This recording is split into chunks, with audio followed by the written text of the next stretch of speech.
Salut tout le monde, c'est Simon, je vous retrouve pour une nouvelle vidéo. Ce coup-ci, on va s'attaquer au championnat espagnol avec la Liga. Bon, on a eu la Coupe du Roi qui s'est terminée hier. Franchement, les résultats ont été excellents du côté de la Coupe du Roi sur les huitièmes.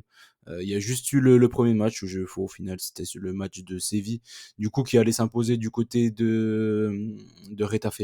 C'était la grosse surprise. Enfin, pour moi, au final, c'est pas vraiment une surprise parce que Séville, ça reste une équipe de coupe.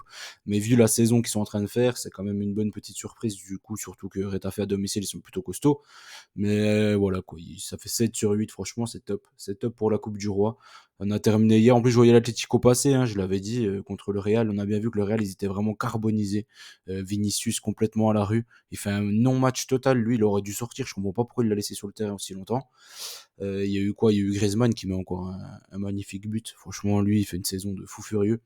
Mais bon, après, on sait même si la France gagne l'Euro, ils vont donner le ballon d'or à Mbappé, même si franchement Griezmann il fait une saison largement meilleure que celle d'Mbappé, sur à tout point de vue, totalement à tout point de vue. Mais bon, voilà, c'est comme ça, c'est pour les jeunes, je pense. C'est pour les jeunes, ils préfèrent Mbappé à Griezmann. C'est comme ça. Et sinon, il y a quoi? Il y a eu le Barça, du coup, l'over aussi qui est passé hier. Enfin bref, non, tout est passé en Coupe du Roi, c'était top. C'était top.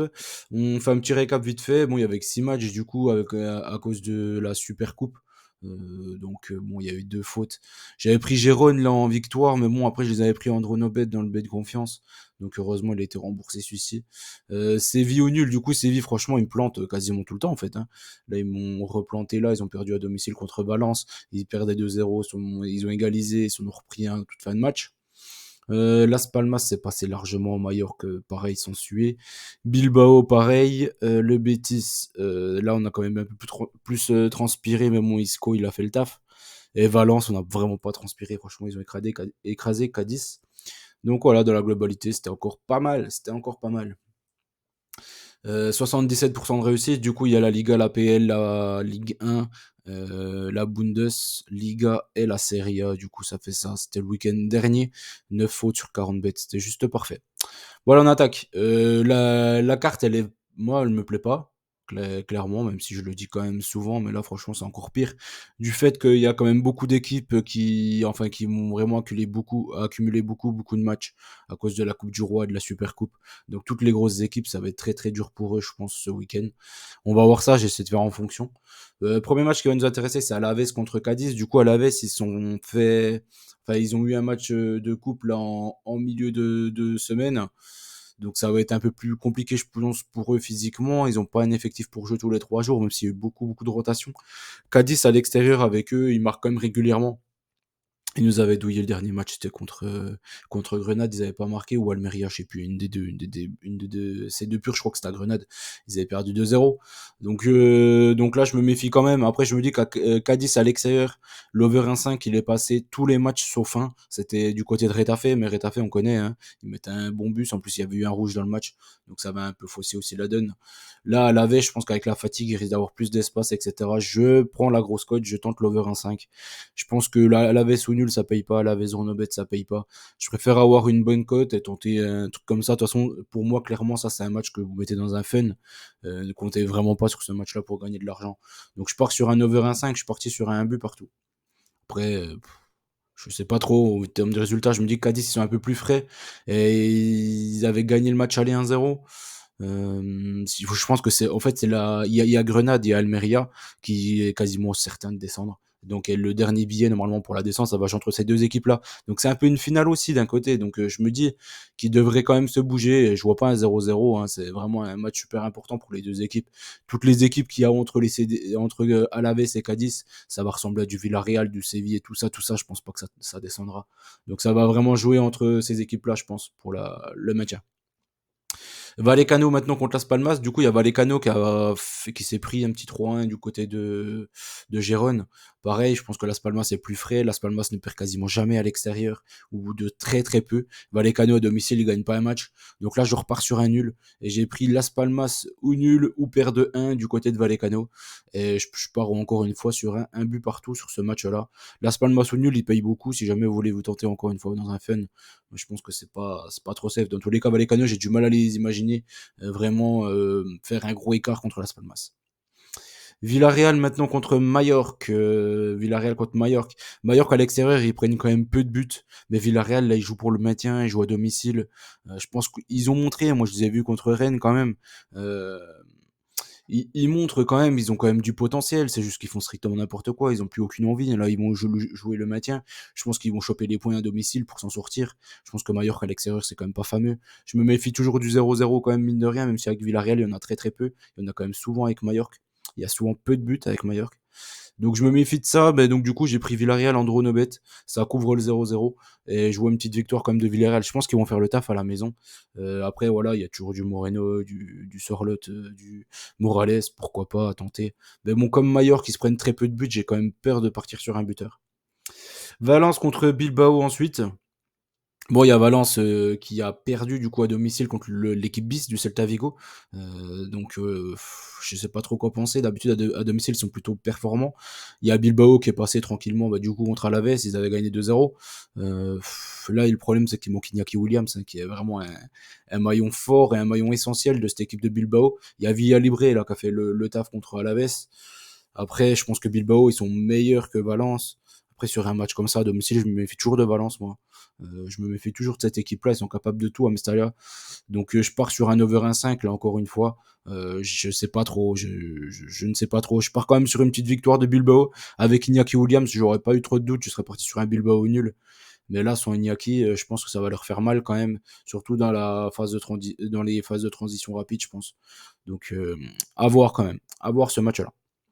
Celta Vigo maintenant contre la Sociedad. Celta Vigo, ils reviennent plutôt bien. Hein. On a bien vu encore Douvikas, il a marqué un doublé, je crois, si je dis pas de bêtises. Ouais, il me semble qu'il a marqué un doublé là contre.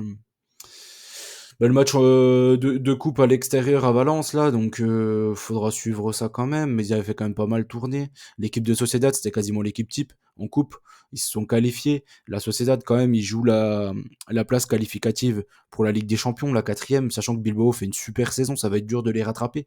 Ils peuvent pas se permettre de perdre des points, voire même trop de points en fait. Donc ici, je pense que le Celta, même s'ils reviennent plutôt bien, ça reste une équipe plutôt faible. Là, joue un match nul dans ce match-là. Je pense que la Sociedad a besoin de points, ils peuvent pas se permettre de perdre. Et le Celta Vigo, ils reviennent plutôt bien, donc je pense que ça peut un peu arranger tout le monde. Les deux équipes ont joué en couple, les deux sont un peu fatigués. Plus la Sociedad, je pense, surtout qu'il n'y a pas Kubo. Mais bon, je pense que ça va être un match vraiment pas prolifique du tout. Je suis même parti sur un 0-0. J'ai pris Sociedad ou nul. Parce que comme je l'ai dit, ils ont vraiment besoin de points. Donc s'ils s'en sortent avec la victoire du côté du Celta, ils auraient tout intérêt à la prendre. Parce que ils sont vraiment distancés par Bilbao qui fait vraiment une énorme saison.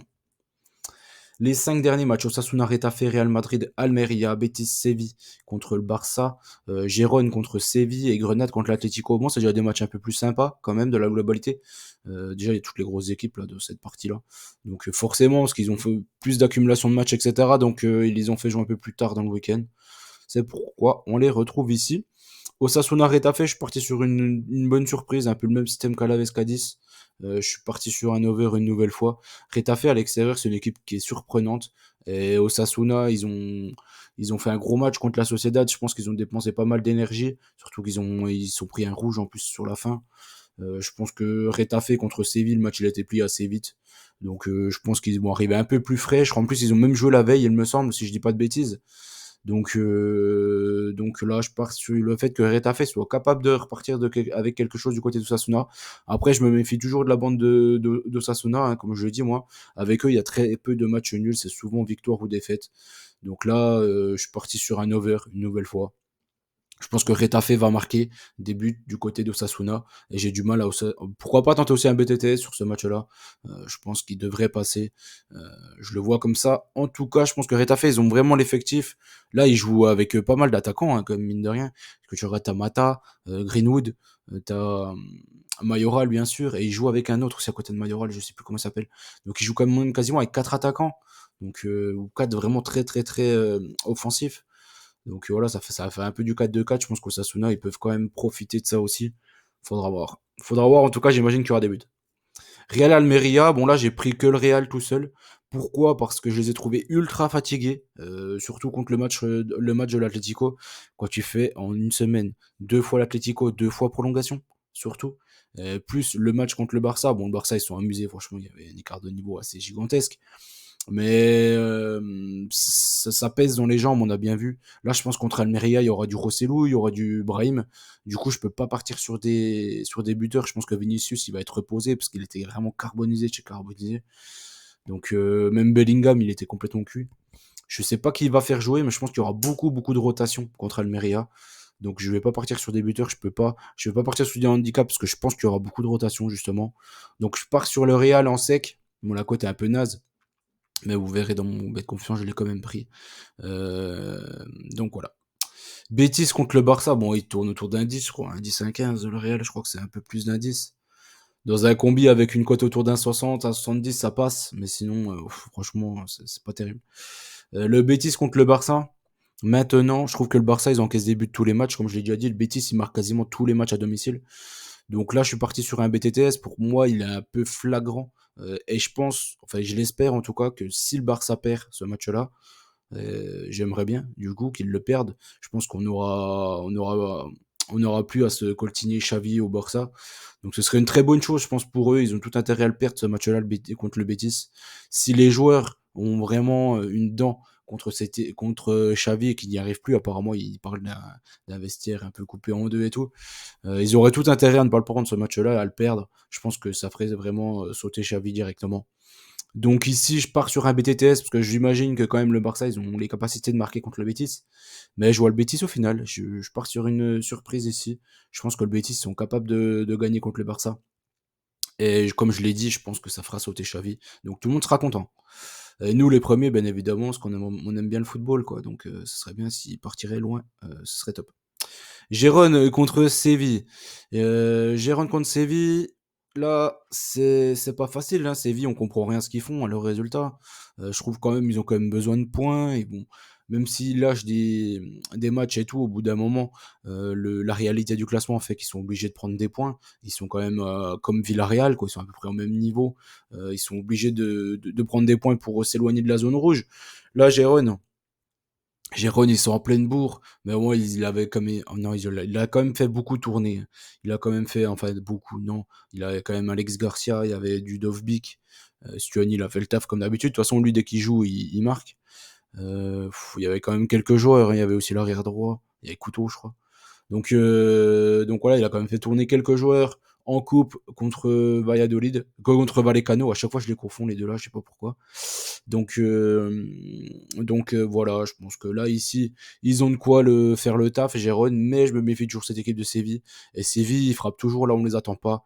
Donc j'ai pris le BTTS une nouvelle fois, parce que Séville marque quasiment tous les matchs. Gérone, leur défense, elle me fait toujours autant peur. Leur attaque, elle est toujours aussi forte. Donc je pars sur ça. J'ai pris un fun, j'ai pris Séville en fun parce que je comprends rien à leurs résultats. Donc je me dis que pourquoi pas, ça peut passer au bout d'un moment. Si tu vois Séville, tu les mets perdants. Si tu vois pas Séville, tu les mets gagnants. Au bout d'un moment, je pense que c'est plus rentable que de jouer la logique sur les matchs de Séville. Grenade contre l'Atlético pour terminer. L'Atlético, pareil que le Real et le Barça, ils sont pas mal fatigués, j'imagine. Donc l'accumulation des matchs, etc., je pense que ça pèse dans les jambes. Je pense que pour eux, le gros match, c'était quand même le classico là, le classico contre le Real, je sais pas, le derby contre le derby madrilène. Hier qu'ils ont pris, je pense qu'ils ont bien fêté ça contre Grenade. Dans quel état ils seront, je ne sais pas. Ici, j'ai préféré prendre Grenade marque sur ce match-là. Je pense que l'Atlético c'est pareil comme Bilbao et tout, ils font une grosse saison. Ils sont quand même obligés de choper des points. Après à l'extérieur, ils sont vraiment pas bons, l'Atlético. Donc je peux pas leur faire confiance. L'Atlético à domicile, je les prends tout le temps. À l'extérieur, j'ai vraiment du mal. C'est pas une équipe en qui on peut avoir confiance. Grenade, ils en ont mis deux contre le Barça. Ils marquent quasiment tous les matchs à domicile. Donc je vais partir sur le fait qu'ils marquent encore une fois au moins un but contre l'Atlético qui, me semble-t-il, devrait arriver plutôt fatigué. En bête, du coup, voilà, j'ai vraiment galéré. J'ai pas pris d'over 1,5. Je me suis dit, je savais pas trop quoi prendre. J'ai fait confiance au Barça dans le fait qu'ils se prennent des buts tous les matchs. Et ils arrivent quand même à marquer hein, en règle générale. Même si là, franchement, ça me surprendrait pas plus que ça qu'ils marquent pas du côté du Betis, hein, parce qu'ils sont capables de tout quand même, de la médiocrité. Mais non, je vais quand même leur faire confiance. Je pense que Betis Barça, BTTS, ça devrait le faire. Tu rajoutes avec ça que le Real, ça fait une cote à peine en dessous de 2. Et c'est déjà très très bien. Bon voilà, on a fait le tour de la Liga. J'espère que la vidéo vous a plu. Je reviendrai demain pour une vidéo sur l'Open d'Australie. Du coup, je vais commencer à me lancer pour les huitièmes de finale. J'attends les matchs du début de matinée et je la ferai après. Là, il y a Krejcikova, là, j'étais à fond dans le match. Je vais poursuivre ça. Et comment dire, bah, je reviendrai juste après. Il y aura la CAN, enfin, de toute façon, il y a toujours plein de trucs, hein. Il y aura la Ligue 2 qui va arriver mardi. Donc voilà, je vous souhaite bonne chance à tous, je vous souhaite un bon week-end et on se dit à très vite. Allez, ciao, ciao tout le monde.